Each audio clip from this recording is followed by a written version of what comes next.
Okay, so now we've taken it up this long era of complaint, back and forth, back and forth, back and forth. I know it gets pretty tedious talking about the different laws and the effect they had and how the Parliament repealed the laws and they come up with another law. There's a lot of stuff to remember in there, but it's necessary to, really hammer into your mind the reality of how long this took to come to a head. And by 1775, it does. So for the rest of tonight, for this lecture, we're going to be talking about the war in general, military strategy, and also policy statements from especially the American leadership as it becomes generally. Start to think of it as an American leadership. So we're going to start off with a reemergence of British power. They're moving soldiers quickly back into the colonies, especially around Boston.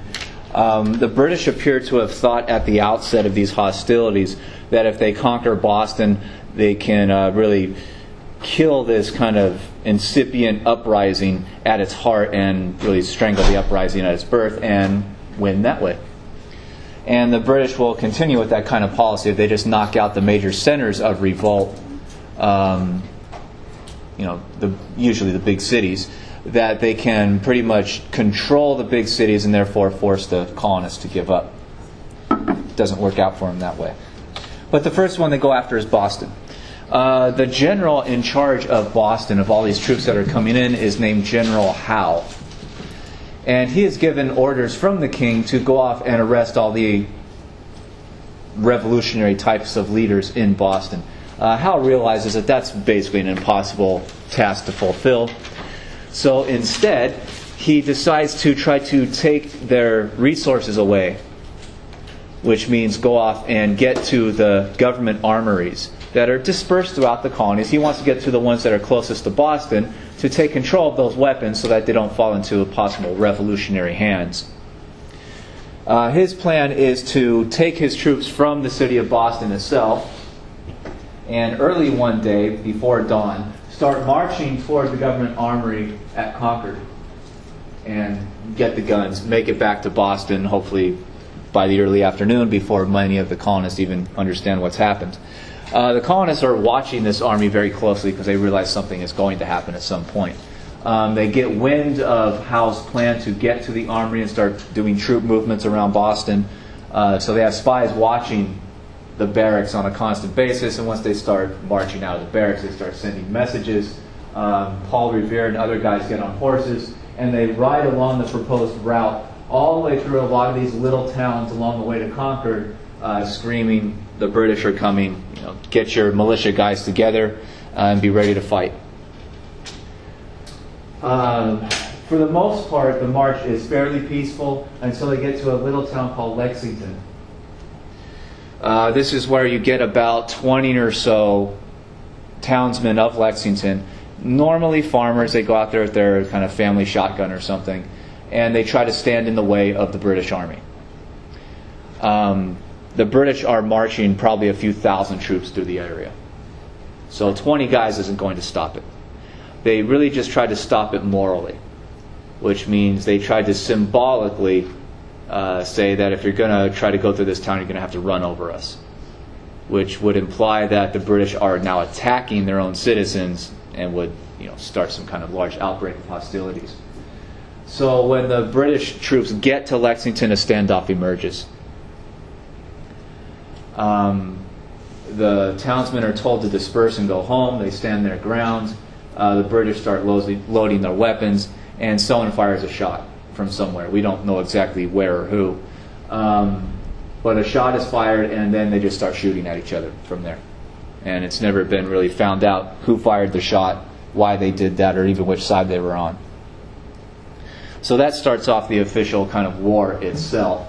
A lot of the townsmen are killed, and the British go marching through the town onto the next target. When they do get to Concord, they find the armory largely empty. The colonists have already gotten the guns, so it turns out to be a pretty wasted mission. So they turn around and start marching back to the barracks in Boston itself. The march back it takes a lot longer because colonists come out of their homes and they basically use sniper fire against the retreating British. In that one day, somewhere around 270 British soldiers are killed. and about 95 colonists as they return fire back and forth.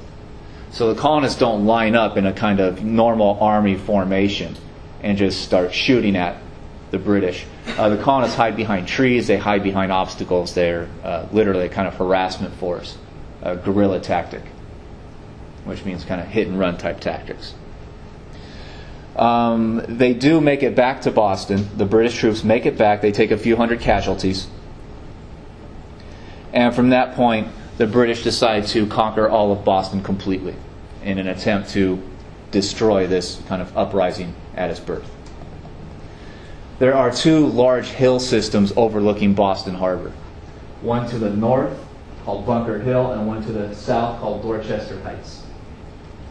The British want to take both, because if you get the high ground overlooking the harbor, you can put your cannon up there, and you can have a nice, easy shoot. You can shoot your cannon down on any boat coming or leaving the harbor. This is original Boston, this kind of inlet in the middle of the harbor, this little kind of island. Boston today encircles this whole area, so it's a large city now. But back then it was mostly the internal part, surrounded by the water. And the British want to control the waterway, to control the port, therefore control the city. And the colonists immediately understand that the British are going to try to take these two different heights, these two overlooking systems. So the British do take Bunker Hill, but at great cost, and it's a big fight. This is where the colonial militia of Boston really gather together, and they try to defend Bunker Hill against the British attack. And remember, the British Army is the strongest in the world at this point. And the colonists, the militia, resist the first few charges by the British. And they are basically winning the battle until the colonists run out of bullets. And they start throwing rocks and all kinds of things. But at that point, once they run out of ammunition, it's basically over. So the British actually win the battle over time. But this shows a lot of colonists up and down the colonies that they can go toe-to-toe against the massive British army and possibly win. The only reason they lost is they ran out of bullets. They ran out of supplies. So they are evacuated from Bunker Hill. They eventually kind of move back around and try to hold the Dorchester side, but that falls also eventually from another British onslaught. And so the British conquer and hold Boston in the spring of 1775. And they expect this kind of uprising movement to fall apart because they've taken the kind of center of this revolutionary sentiment. Does that make sense? But as the British will find out again and again and again, when they conquer the city, they gain control of the large population. Just because they conquer the city, the population doesn't give up. They view themselves as an occupied people. They view the British army as a foreign army. And the citizens of Boston hate the British. And they refuse to give in, even though they're already conquered. They refuse to buy British-made things. They refuse to sell. They sometimes refuse to sell supplies to the British army, and give the British as many problems as they can possibly get away with during this occupation. So within a year, General Howe, the British general of Boston, who controls the city, says that it is pointless to hold this place because that is not winning the war. It's not winning, it's not killing the movement. So he decides on his next step, which will come about a little bit later. But in this first year of the war, going into the spring of 1776, the Colonial Continental Congress is still kind of meeting, trying to decide what their policy is going to be, how they're going to deal with this. You don't have to write all this down.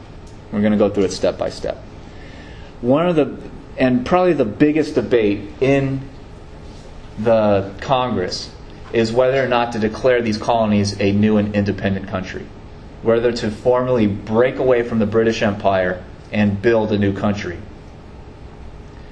A lot of the more careful members of Congress do not want to do it. They are only fighting to show the British King and Parliament that they're willing to fight for their rights, and hopefully eventually the Parliament and King will come to their senses and compromise, and things can go back to nice happy days that they were before. The more radical members of the Congress want to push the Congress to declare independence from Britain.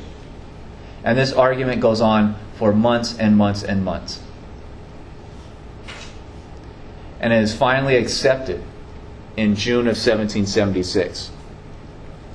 So a committee is established to draft a declaration, a statement of independence from Britain. And this largely falls to a kind of legal scholar, but quiet guy who doesn't give many speeches, named Thomas Jefferson. He's about 30 years old at this point, so he's a pretty young guy. The committee that's established to draft this declaration largely passes the work off onto him for the most part. So he writes an original draft, the committee edits that draft, sends it to the whole Congress, and the Congress will edit it further. So what we're going to talk about now is the final document after these kind of levels of editing. And Jefferson studied the Enlightenment in college. He understood it. He read very deeply of it, and especially considered John Locke to be one of his personal heroes. So a lot of the stuff in the Declaration comes directly out of John Locke's kind of theory. So to go through this step by step, and it's almost universally seen as one of the most important political statements in all of human history. He says in the famous first couple paragraphs, when in the course of human events it becomes necessary for one people to dissolve the political bands which have connected them from another. Basically saying this is a statement of independence.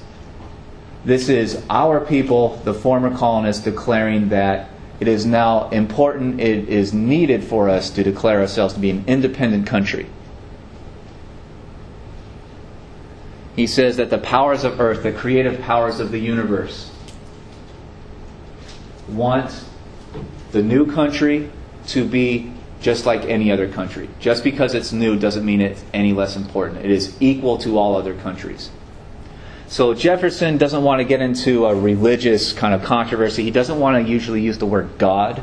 He doesn't want to use the word creator. He'll try to use this kind of vague terminology of like the creator or the laws of nature or something like that. But he's implying some kind of creative force. So he says that the creator of the universe, whatever that is, accepts it as a natural kind of thing, that when a country declares independence, it has a natural right to make that declaration and cut off all the political ties with the former home country. Does that make sense? So he uses things like the laws of nature, but it's general Enlightenment kind of terminology. He says that people have the natural right to dissolve those former ties and eventually declare independence. And when some kind of declaration of independence, when one group wants to break away and establish a new country, the so-called nature is God or the God of nature or whatever kind of terminology he's using, that creative force wants those two entities, the old country and the new, to be equal.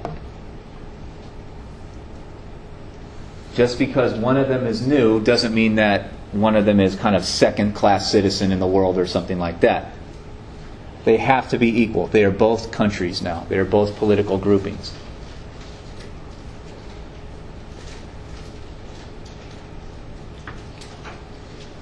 So that's the second really big statement in this paragraph. And he says that if you're going in for revolution and you want to make your area into a new country, you have to tell the world why you're doing this. You can't just do it. You have to have a reason. You have to have an argument. Again, pretty clear kind of Enlightenment types of ideas. You don't just go do things. You have to do things for a reason. And you have to make that reason public knowledge. So a statement of independence is necessary.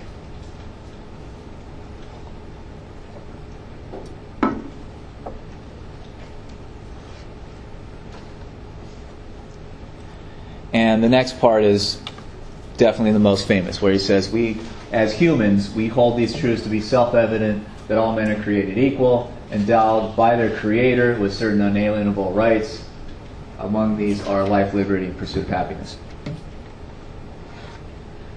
So this says that people are given natural rights as the result of being human. And that all humans understand, or should understand, that we all have these natural rights. That this is what he calls a self-evident truth. What does self-evident mean? Any guesses? Any ideas? What does it mean when something is self-evident? Obvious? Yeah, it's obvious. It's something that its truth is just clear just by looking at it. You cannot separate the fact of what it is from the physical object itself. When you look at something, I look at this chair, it is self-evidently a chair. There's not much room for debate there. So he says that just by the fact that we are alive, the evidence, the self-evidence of these rights is just implied from the fact that we are living people. We have these powers, we have these rights. That is a truth that is built up just from the very fact that we are human. And then he reaches back to John Locke. Number one, all men are created equal. And, this is a sexist society back then. Today we'd say all humans.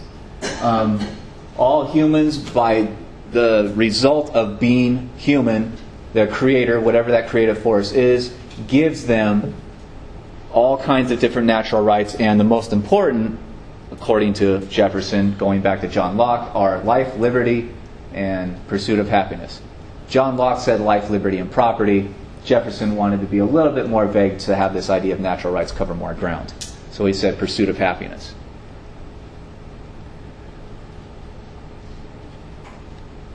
So this statement basically means that humans are created by some kind of intelligent force, some kind of natural force in the universe. And that when people are created, when they're given life, they are also given rights right off the bat. That cannot be taken away. People will always have these rights just as a natural result of being alive.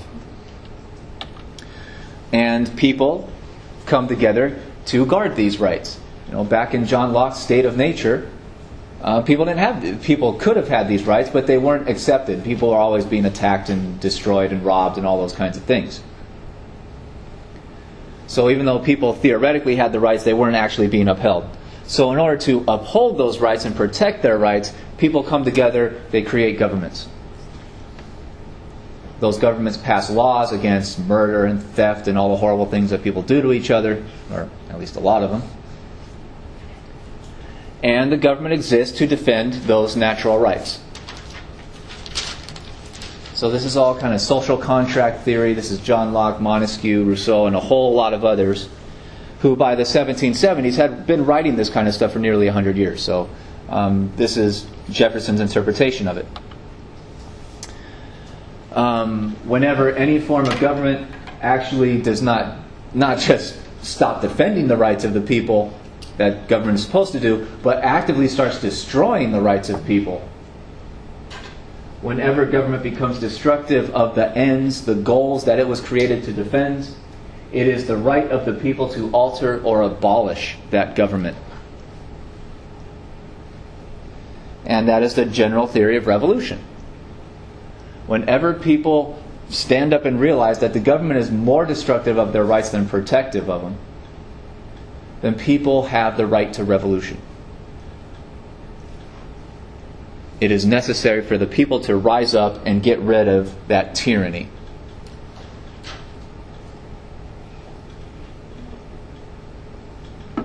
So governments are supposed to protect their rights, but when they don't, you have a big problem, and it's time for the people to do something about it.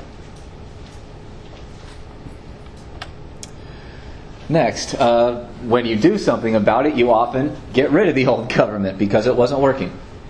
And when you get rid of the old one, Jefferson says it's time to build a new one. Because you still have these rights that need to be defended. So you have to build up something new. He says the people have the power to institute a new government, laying its foundation on such principles and organizing its powers in such ways, such forms, that the people think are best to defend their rights. So it's really the people that will decide what the next government looks like.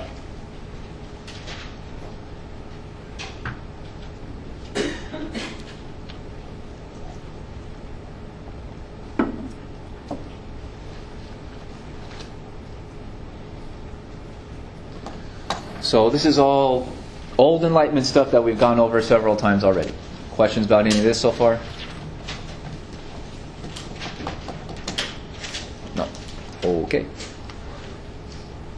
And again, you don't have to write all this down, but at least not all the quote from the Declaration itself. That paragraph goes on, and Jefferson literally says that prudent people, intelligent, careful people, do not usually rise up against their government for piddly little reasons. Revolutions are big things, they are risky things, they are dangerous. So prudent, careful people will not start a revolution for any mundane little reason. It's usually very big things that motivate people to start revolutions and get rid of governments and build something new.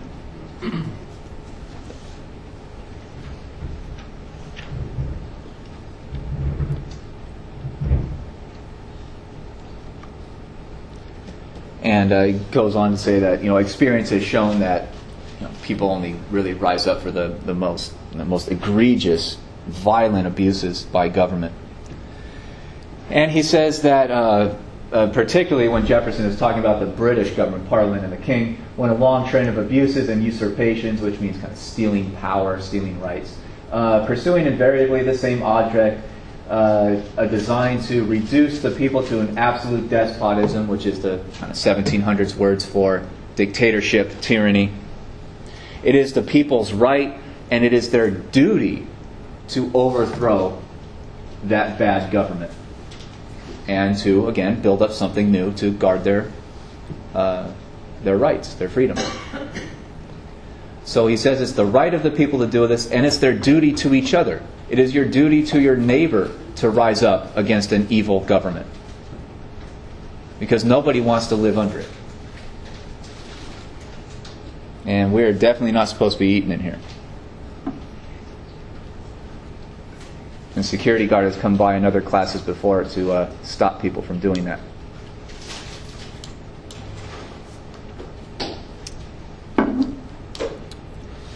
So Jefferson is saying it's not just the people's right, but it's your duty to each other to actually do something about this. And he says, but these colonies have been suffering under this kind of bad government patiently. They have written letters to the king. They have described their conflict and their complaints. And the king, and especially the king, but the British government keeps doing this stuff. What he calls Britain is the present king of Great Britain has given us a history of repeated injuries and usurpations, which again means stealing power. And all have the obvious goal of establishing a complete direct tyranny over the colonies, which because they're declaring independence, they're now declaring to be independent states, independent governments.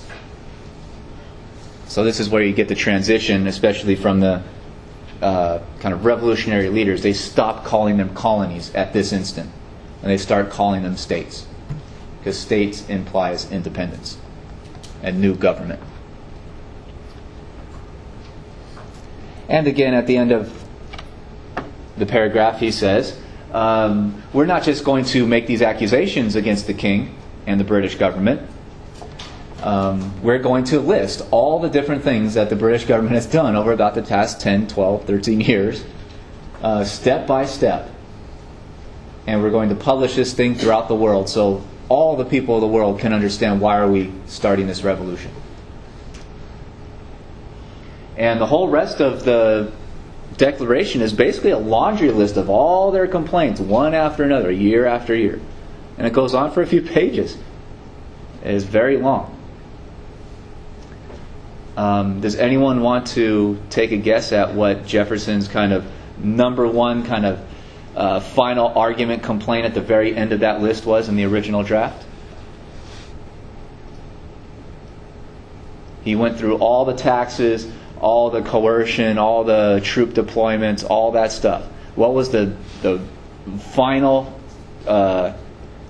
complaint that he said the Americans have against their king?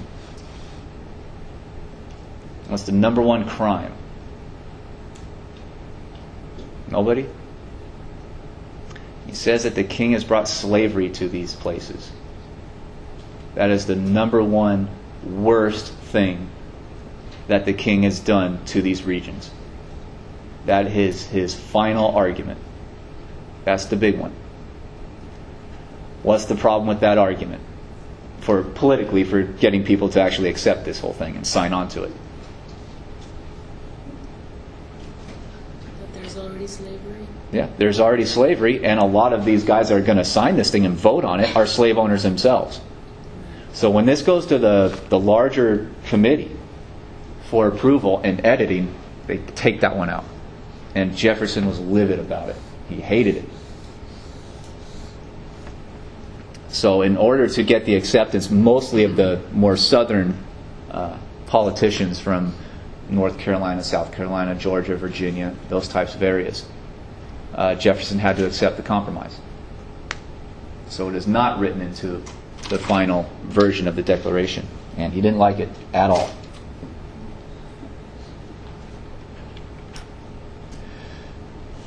Okay, back to the actual fighting itself.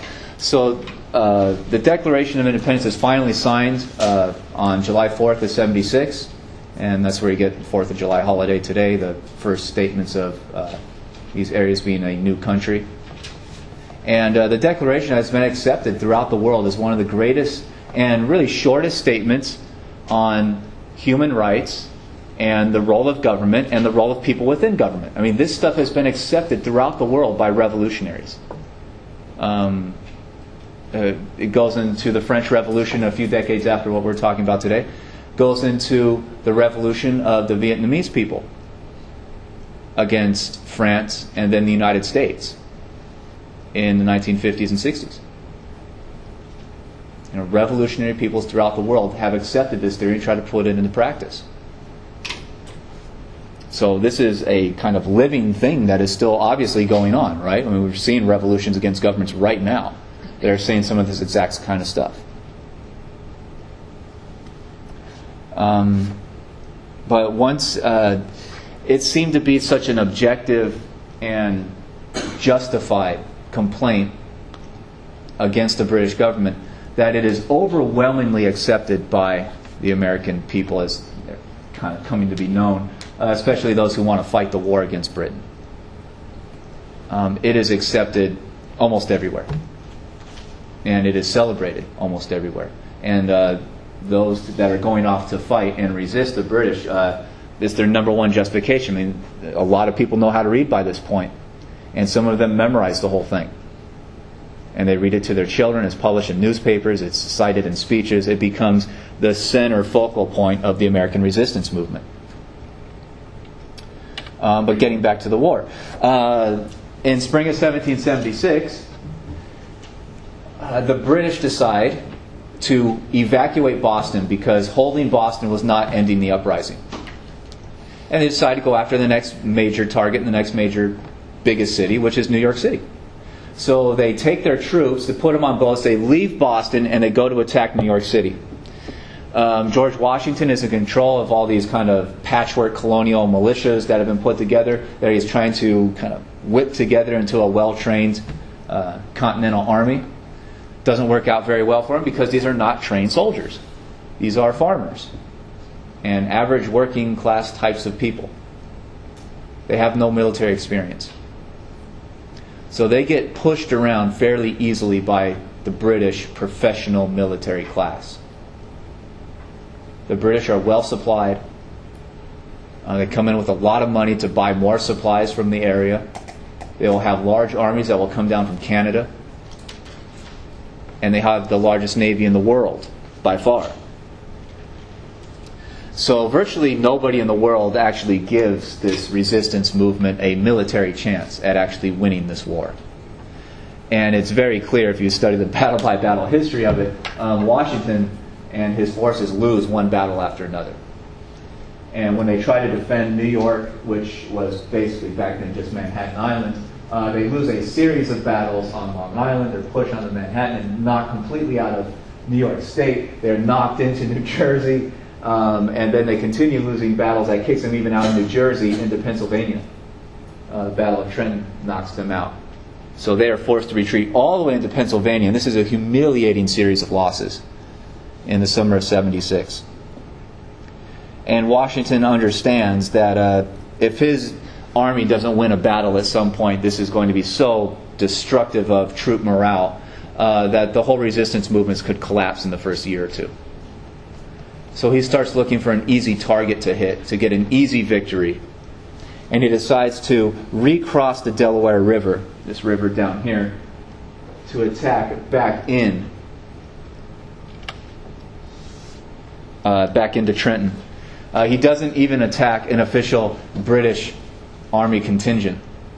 The British Army retreats into New York City as the weather starts getting cold, which is what armies did back then. They don't usually fight in the wintertime. When the weather starts turning in the fall, they look for a place to kind of hibernate, basically, for the winter. And they'll stay in usually one place. They don't do much fighting until the weather warms back in the springtime and snow thaws and stuff like that. So Washington's attack back across the Delaware River on Christmas morning of all days against a troop contingent of German mercenaries, not even the actual British Army. This is a sneak attack on a religious holiday that no one ever expected to fight on, and it appears that the German mercenaries were, in the process of getting drunk. So they weren't really much of a fighting force. This is the one kind of opportunity that Washington thinks is good enough to attack with, and he actually wins the Battle of Trenton on that day. And you get obviously a lot of propaganda that depicts the General Washington as on the boats himself doing the invasion, out in the forefront, crossing what was a half-frozen river, so it's all very dangerous stuff, and he's standing up there very brave and all. Probably not reality. And usually the head generals don't stick their head out like that. They usually stay behind and direct the invasion from behind. And probably definitely not on the very first boat over. My favorite guy in this whole painting is this guy who's actually not even in the boat. He's very bravely pushing little chunks of ice out of the way. So this is very obvious propaganda. But in wartime, people eat this stuff up, right? So it's a very famous painting of the recrossing, but probably not so much in reality. So Washington wins the Battle of Trenton, but he largely cannot get back to New York City. Attacking the British head-on in the spring going into 77 now is not going to be much of an option for him. So he is trying to figure out a way to win some battles and try to turn the tide on his side. Washington realizes pretty quickly after the retreat from New York City that he cannot take on the British military machine head-on. So he's going to develop more guerrilla tactics. Hit and run, stay away from the big chunk of the British army, because if he realizes if his army is destroyed and he is captured, then the whole uprising is going to be dead. He understands that he has symbolic value, and just keeping his army alive is a major challenge for him. So he's going to try to hit the British army where it's weak at some points and where he can escape quickly.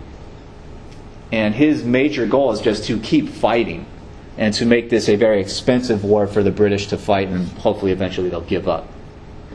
The British do realize around early 77, late 76, early 77, that this is going to take a major investment to win the war. At first they hope to just take New York or Boston and strangle the thing quickly, and maybe the colonists would give up. They don't. They continue against massive odds. So the British in the spring of 77 understand that this is going to take a giant investment. So they decide to bring a Canadian army down. And what they want to do, there's another kind of secondary American army kind of wandering around in upstate New York. They want to bring the Canadian army down south under a guy named Burgoyne and take the army from New York City, bring them north, and really capture the American army between them and kill it, or force it to surrender. That's their overall battle plan. So their army from Canada gets rolling. They start marching south. The problem is that they don't send very clear instructions to the army in New York City. So that general doesn't really understand what he's supposed to be doing. And he eventually decides to attack Philadelphia, which is further south instead of going north. So that ends up being kind of military disaster.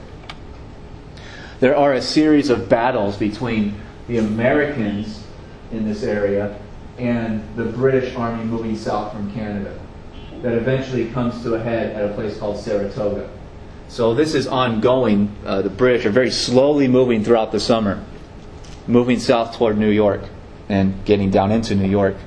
And the big battle happens at Saratoga in September, and largely because the New York general did not follow orders, or he seemed to be confused, and he instead put a bunch of his troops on boats and sent them down the river system to attack Philadelphia. So he abandons New York and attacks Philadelphia, takes that city, basically the third largest city, forces the kind of Continental Congress to leave Philadelphia. They flee because they don't want to be captured and executed. I mean, this is treason, right? And they all knew it, so they don't want to get caught. So eventually the Americans actually win this battle at Saratoga in September of 77. This is the first major battle, or really the first battle outside of that Christmas Day one, that they actually win in a fair fight against the British Army. And this gives the American revolutionaries a lot of confidence.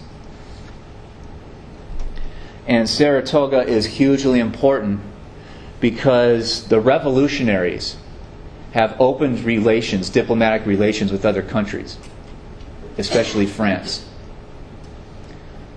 The Americans feel desperate to get some European power into this war on their side. And because France, by default, hates Britain and has for a long time, the French government, when this war broke out, is really waiting on the sidelines, seeing if it's possible for the Americans to actually win this thing. And it looked like it wasn't going to happen for a long time, for about the first, 2.5 years. But when the Battle of Saratoga happens, the American diplomats go to Paris and they say, look, we won a giant battle against the British Army. We can win this thing, so you should help us. So very quickly after Saratoga, the French sign an alliance with the American revolutionaries. And the French will start sending troops into this war in 1778 in the springtime. They sign an alliance in the fall, and again, the weather's getting cold, so they don't really start moving very fast. They don't start moving until spring. So French troops will start arriving first very slowly in 1778, then as you get towards 1780, it starts picking up. So questions about any of this so far?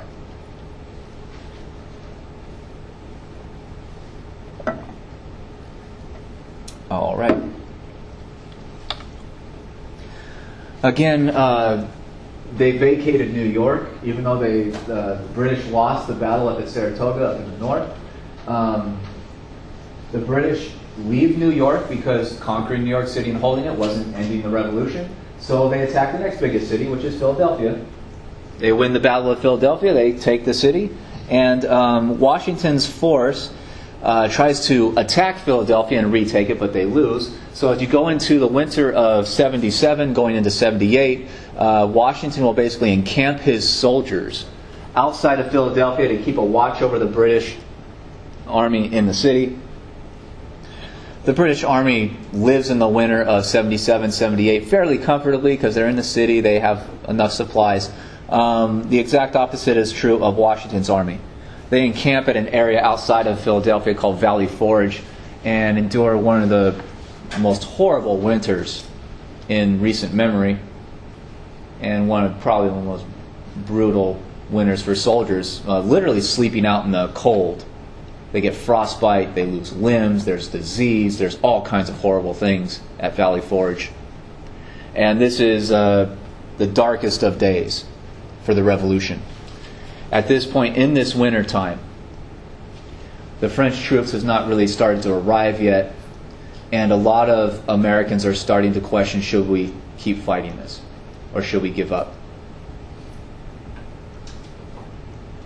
Is it worth it to keep going, to have an independent country? And this is where a guy named Thomas Paine writes a series of articles where he literally says, this is the time to make the decision.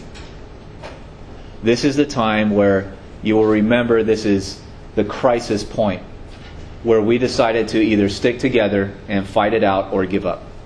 He says this is the time that tries men's souls. This is what keeps people awake at night.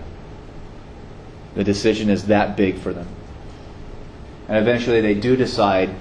His articles convince the population to continue supporting the war. He reminds them why they're fighting. There's a call to patriotism and whatnot. And so the war does go on. But this is the real crisis point where a lot of people are having very strong doubts. But they decide to keep going. The British policy starts to shift in 1778. Remember, they've conquered all the major northern cities. They've won almost all the battles outside of Saratoga. So the British start thinking that maybe just fighting in the north isn't working out so well. This isn't stopping the revolution. It's not stopping what is basically like an insurgency. The population is not giving up, even though they've been largely conquered and occupied at different points in different places. So the British start theorizing a different kind of war. So they will start moving troops to the south, where the British felt there are more loyalist colonists who want to remain a part of the British Empire and just want the war to end.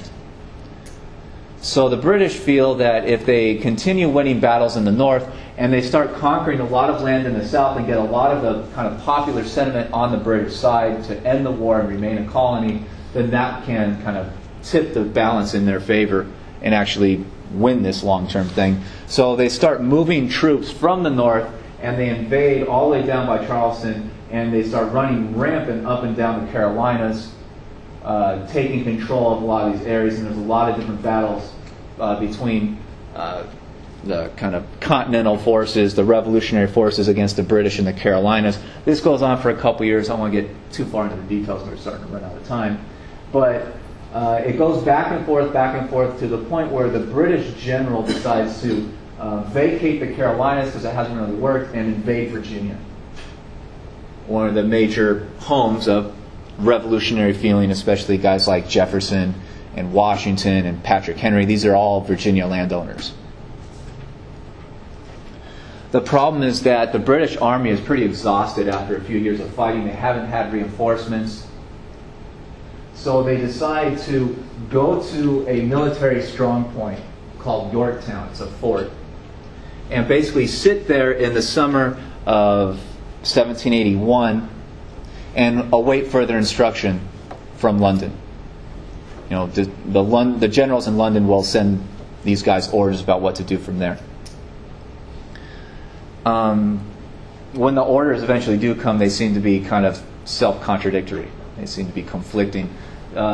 Pieces of the order say that their mission is to invade and conquer Virginia. Pieces of it say that you should keep a bunch of troops in Yorktown and await reinforcements from London.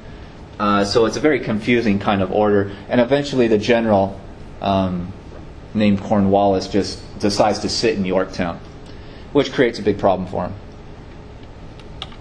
The problem is that France is now going. They're ramping up their military. And France has done a very intelligent thing in the past few years. They're building up a French Navy to help the American revolutionaries and beat the British Navy out in the oceans. They built this new French Navy in two different places. Up in Brest, in the northwest of France, and down at a place called Toulon in the southeast. They do this because they know that the British government is paranoid of a sneak attack against London. So this navy up here in the northwest is a direct threat against London, right? So the British will have to keep a big chunk of their navy in the Channel to defend their capital city against a possible French invasion. The British don't want to send all of their navy toward the Americas and leave their capital city undefended. Does that make sense? The British also own a fort down here at Gibraltar. So the French ploy, the French trick, is to take the Toulon fleet, sail in through the Mediterranean, pass by Gibraltar and wave at the British and let them know that they're moving through, And the British will have to send their little navy from here and follow the French, because as they move into the Atlantic Ocean, the British don't know which direction they're going to turn. Will the French fleet join the Northwestern Fleet and attack London? Or will it turn west and head toward the Americas as fast as possible? So the British have to be very cautious here, and they have to follow behind and see what happens. Because, again, they're paranoid of London being attacked. And eventually the French move their fleet out. They go past Gibraltar. They know they're being watched. They send a few boats kind of in the direction of London, but not much, to kind of feed the British paranoid fears. And then they turn west and head west as fast as possible. When Washington, up in the north, gets word that the French are moving toward Yorktown to surround that army and trap it, he takes his army and marches south from basically the New York area. A French army also starts marching toward Yorktown, and basically this large kind of, the biggest army that the British have in the Americas is at Yorktown, and it gets trapped.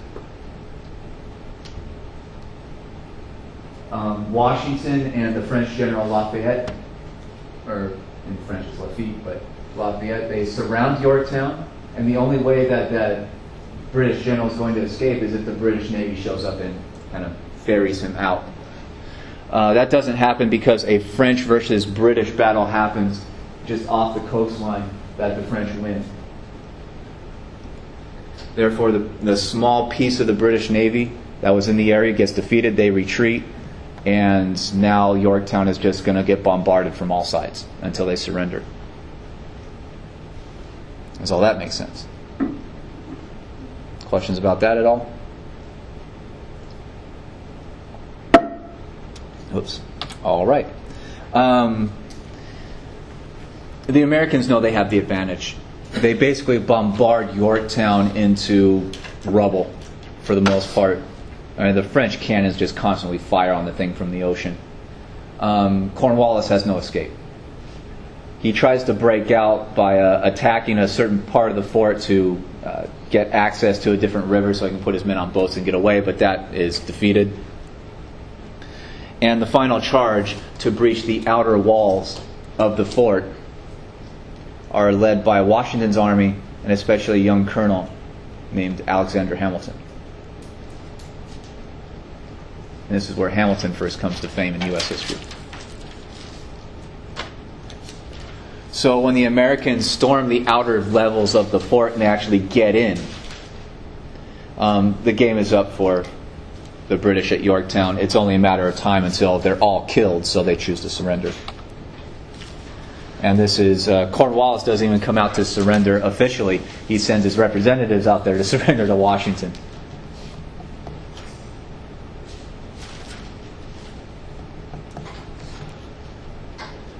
And when Cornwallis surrenders the largest British army in the area, in virtually all the colonies, to Washington, at this point, Parliament decides that the war is over. The war has become hugely expensive. They have captured all the major cities. They've captured huge amounts of land, and the population just won't give up. So at this point, Parliament decides that the fighting is not worth the expense. Keeping control of these colonies is not worth the money you have to spend to do it. And one very astute and intelligent member of Parliament gives a speech and writes a little kind of pamphlet that argues that, look, if you allow these places to become independent, there are going to be basically 13 different governments. They're not one country. There are 13 different little states. And his argument is they're going to go to war against each other economically. And because they're not really a unified government in any way, you can dominate them economically pretty easily just by Walmarting them. By forcing them to accept lower and lower taxes and lower prices, sometimes lower wages, to get economic growth in their one little colony, and then, take a bunch of your stuff and send it to another colony, and you basically drive their economies down to the point where they will be subservient again to the British Empire, to British economic power. So this guy named Lord Sheffield, I think, gives this speech and writes this little pamphlet basically saying, we can rule them again economically and make all the money we want off of them, and we don't even have to rule them politically. Why get into the argument over taxation and war and all that stuff? Let them go and be independent countries, and then we'll just hurt them to the point where we will have power over them again anyway. And a lot of members in Parliament agree with this. The last guy to accept the end of the war is the king. The king wants to fight on because he sees this as a shot against his personal honor and the power of the British throne throughout the world. So it takes a lot of convincing to get the king to accept this.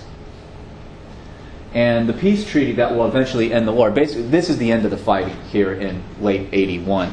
It takes a couple years to get a peace treaty because the Americans have signed an alliance with France. The French want to keep fighting because they realize that the British are weak. So they want to keep punishing the British. So the French don't really want to stop.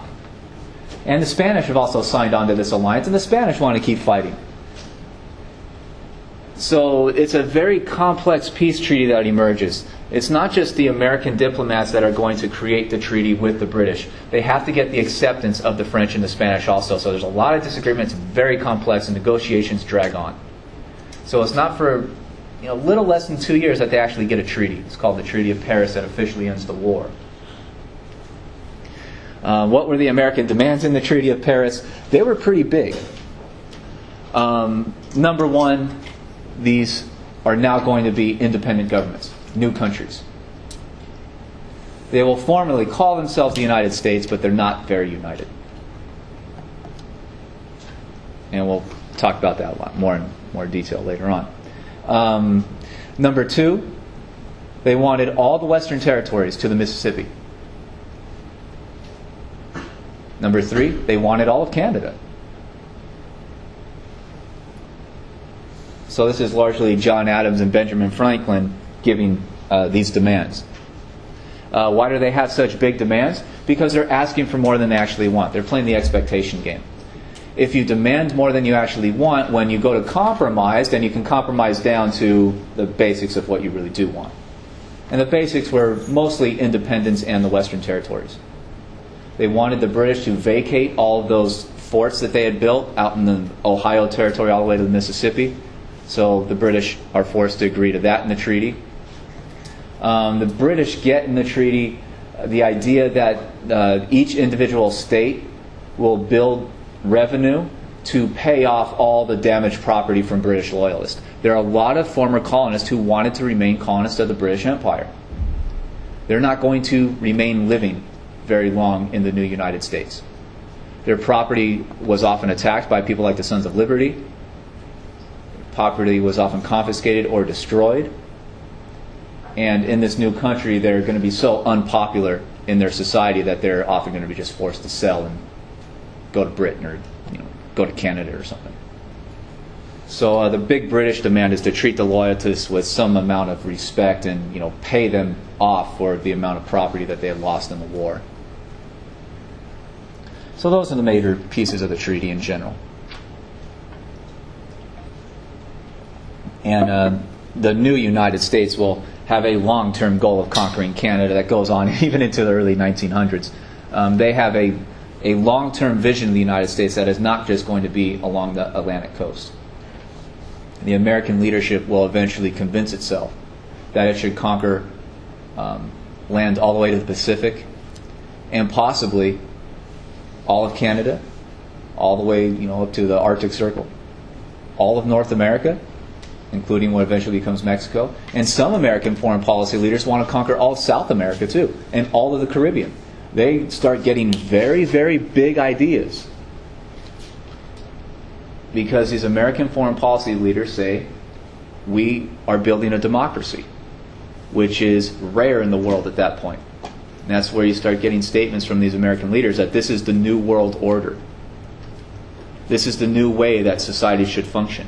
They should get rid of all their kings. And they start talking about the revolution should spread to other places in the world and knock out their kings, one by one by one. So if the whole world is ruled by democracy, the world will be at peace. Democracies, peoples don't like war. They don't like attacking each other. So oftentimes these foreign policy thinkers will say, we want to conquer new land to bring it under democracy. and therefore increase the amount of people living under a better style of politics than just these monarchies and dictatorships that have done all these horrible things throughout history. So they start thinking very, very, very big on a worldwide kind of scale, very fast. And that's where you really get the statements of New World Order, and this is the new era of humanity and whatnot. Okay. The British went into the war with a whole lot of advantages, and most people in the world, if you're betting Vegas odds, would have put their money down on the British winning this thing.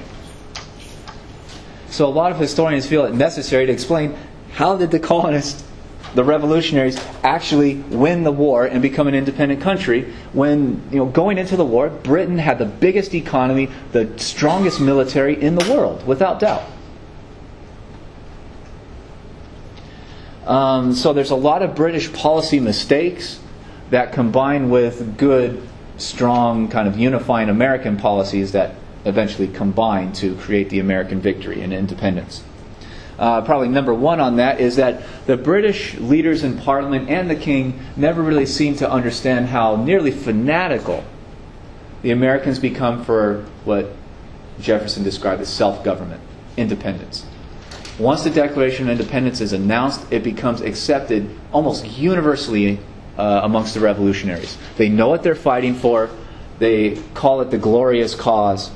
And they're willing to die for it. They are not going to compromise. This becomes almost a religion to the revolutionaries. They say they're not just fighting to knock the British government out of this one little corner of the world. They say they're fighting to build the first modern democracy for all of humanity, to be the example to the rest of the world about what freedom should look like to humans. And they identify that as the building of democracy, representational government. You have a right to vote for your government leaders. So the British never really seemed to understand how dedicated the American population became to independence and democracy in this, new vision of worldwide governments, or governments throughout the world, put it that way. Number two, the leaders in Parliament and British military leaders themselves seem to go back and forth between they win a battle, they conquer a city, and they say, well, this is what it looks like to be in war, so maybe you just want to give up. They never really seem to decide whether they want to really harshly punish these colonists or just kind of teach them a lesson and be nice and kind of light-handed with them, just give them a little slap on the wrist. Do you want to show them what real war is like and what it's like to be outside of British protection in the world? Or you just want to kind of teach them a quick lesson and be nice to them again and hope that they'll come back to the British Empire, that they'll compromise? So at any given time, you see a lot of different arguments, a lot of different policy ideas about how heavy-handed the British military and British policy should be against what they called treasonous, underhanded, unpatriotic revolutionaries. So there's a lot of confusion about what would happen to the colonists if they decided to go back into the British Empire again and give up on independence. Another problem for the British is that they have the biggest, by far, most powerful navy in the world, but they never really seem to use it very effectively in this war. Why? Because they have a far-flung empire all over the world. You can't just take the whole British Navy out of India and send it to the Americas and expect no problems to pop up in India. And that's the problem with running empires. You have to put out fires all over the world all the time. So a lot of times your forces are spread pretty thin. And eventually they lose the major battles in the ocean, just off the coast of Yorktown. And the British armies are fairly small in the Americas because it takes a long time to move armies 3,000 miles across an ocean. So even a lot of the British generals try to avoid these big kind of apocalyptic battles because they know they're not going to get quick reinforcements from Britain. It's going to take maybe half a year. So they don't want to risk all their soldiers in a really big battle that they might get killed or captured. So they also often avoid gigantic battles, just like Washington does. So you tend not to get huge battles in the American Revolution. On the American side, they quickly decide on their war goal, which is independence, put forth in the Declaration. And the Declaration is published throughout the colonies and is very much accepted by the revolutionaries. So they shape their policy statements. Washington talks about defending the Declaration and making it a reality for these newly independent states. And Washington himself very much symbolized the kind of refuse to compromise, refuse to give in attitude that a lot of the revolutionaries took on. He never publicly said that the end is in doubt or that the goal is in doubt. He said always in public, we will win. It is worth the sacrifice. It is worth all the pain and all the blood and all the horrible things that are happening. But he says, we will win and it will be worth it because we will build something new in modern human experience. So it came to be known as the Glorious Cause, and Washington's leadership in this really almost deifies him in the American mind. He becomes almost a kind of living, worshipped figure in his own time. And he was aware of it. So Washington himself is a master politician. He understands the role of image in leading an uprising, not just, basic military strategy.